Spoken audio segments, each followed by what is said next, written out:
Hello students, मैं पूनम तिवारी आप सभी स्टूडेंट्स का Hindi grammar bye Poonam Tiwari channel पर स्वागत करती हूँ। आप सभी का अभिनंदन करती हूँ, वंदन करती हूँ।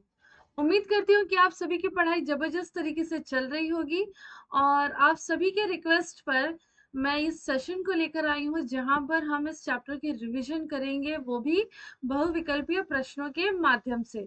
तो बिना किसी रुकावट के हम हमारी इस क्लास को स्टार्ट करते हैं, जहां पर हमारा पहला प्रश्न होता है, लखनवी अंदाज शीर्षक पाठ के लेखक का क्या नाम है? जिसका उत्तर है यशपाल। लेखक ने सेकंड क्लास का टिकट किस लिए खरीदा था?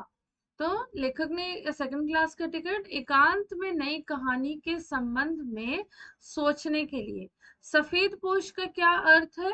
तो यहाँ पर आपका उत्तर होता है भद्र पुरुष। लेखक ने खीरा खाने से इनकार क्यों कर दिया? क्योंकि उन्हें आत्मसम्मान की रक्षा हेतु। अगला प्रश्न, लेखक की दृष्टि में खीरा किस वर्ग का प्रतीक है? यहाँ पर आपका उत्तर होता है मामूली लोगों के वर्ग का। आंखें चुराना मुहावरे का क्या अर्थ है? तो यहाँ पर आंसर है नजरें बचाना। सफेद पोश सज्जन ने तौलिए पर कौन सी वस्तु रखी हुई थी? यहाँ पर आपका उत्तर होगा खीरे रखे थे। एब्स्ट्रैक्ट तरीके से लेखक का क्या आशय है? तो यहाँ पर उत्तर है ऐसा तरीका जिसका भौतिक अस्तित्व नहीं है। नवाब साहब ने जैसे खीरे का इस्तेमाल किया, क्या उससे उदर की तृप्ति हो सकती है? उदर मतलब पेट भर सकता है किसी का? इसका उत्तर होता है नहीं हो सकती। लेखक किस बात पर गौर कर रहे थे? खीरे के इस्तेमाल के तरीके पर, नवाब साहब की हरकतों पर, अपनी कहानी पर या फिर ट्रेन की सफर पर? यहाँ पर आपका उत्तर है खीरे के इस्तेमाल करने के तरीके पर। लेखक नवाब साहब की ओर कैसे देख रहे थे? उत्तर है कनखियों से। लेखक ने यहाँ धन्यवाद के स्थान पर क्या शब्द प्रयोग किया है? तो यहाँ पर आपका उत्तर है शुक्रिया शब्द का प्रयोग किया है। नवाब साहब ने सेकंड क्लास का टिकट क्यों खरीदा होगा? यहाँ पर आपका उत्तर होगा उन्होंने किफायत के विचार से सेकंड क्लास का टिकट खरीदा होगा। लेखक खाली बैठे क्या अनुमान लगा रहे थे? तो वे नवाब साहब की सुविधा और संकोच के कारणों के बारे में सोच रहे थे। नवाब साहब ने खीरा खाने के अंदाज पर का लेखक पर क्या असर पड़ा? तो इससे लेखक के ज्ञान चक्षु खुल गए। लजीज शब्द का क्या अर्थ है? भारी, स्वादिष्ट, चटपटा या फिर कड़वा? तो स्वादिष्ट। आंखें चुराना मुहावरे का क्या अर्थ है? यहाँ पर है नजरें बचाना। लजीज खीरा लजीज होता है लेकिन होता है शकील, ना मुराद मैदे पर बोझ डाल देता है। ये शब्द किसने कहे थे? यहाँ पर आंसर है नवाब साहब ने। और कब कहा था? जब लेखक ने खीरे खाने से इनकार कर दिया था। तो ज्ञान चक्षु खुलना का अर्थ क्या होता है?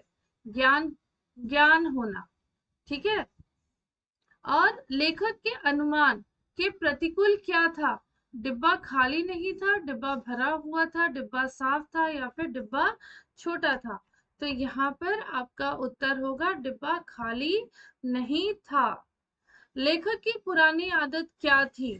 तो उनकी पुरानी आदत थी अकेले में तरह तरह की कल्पनाएं करना। लेखक के अनुसार नवाबों की प्रमुख विशेषता क्या है? वो अपने को दूसरों से श्रेष्ठ समझते हैं। नवाब साहब ने खीरे का स्वाद कैसे प्राप्त किया? तो सूंघ कर। डिब्बे में लेखक के प्रवेश करते ही नवाब साहब की आंखों में कैसा भाव था? उत्तर है असंतोष के भाव थे। फिर है यहाँ पर लेखक नवाब साहब का खीरे सुनकर खिड़की से बाहर फेंकना क्या बताता है? ये उनकी रईसी का दिखावापन है। क्लियर है? अब देखो, लखनवी अंदाज के माध्यम से यशपाल जी ने क्या संदेश दिया है? तो लखनवी अंदाज पाठ के माध्यम से लेखक ने नवाब साहब की झूठी अमीरी का दिखावापन, पतोन्मुखी सामंती पूंजीवाद वर्ग पर कटाक्ष किया है, बनावटी जीवन जीने पर व्यंग किया है। इसलिए आपका उत्तर ऑप्शन नंबर डी हो जाता है। उम्मीद करती हूँ कि आप सभी को ये क्लास बहुत अच्छी लगी होगी और आप सभी के ये चैप्टर एक शॉर्ट सीरीज में रिवीजन आपने कर लिया होगा और आपको ये चैप्टर बहुत अच्छे से समझ में आ गया होगा। अगर आप लोग को ये क्लास अच्छी लगी तो इस सेशन को लाइक करिए, शेयर करिए, सब्सक्राइब करिए और बेल आइकन पर क्लिक कर दीजिएगा ताकि अगले क्लास की नोटिफिकेशन जब भी आए आप सभी को सबसे पहले पता चले। Thank you so much.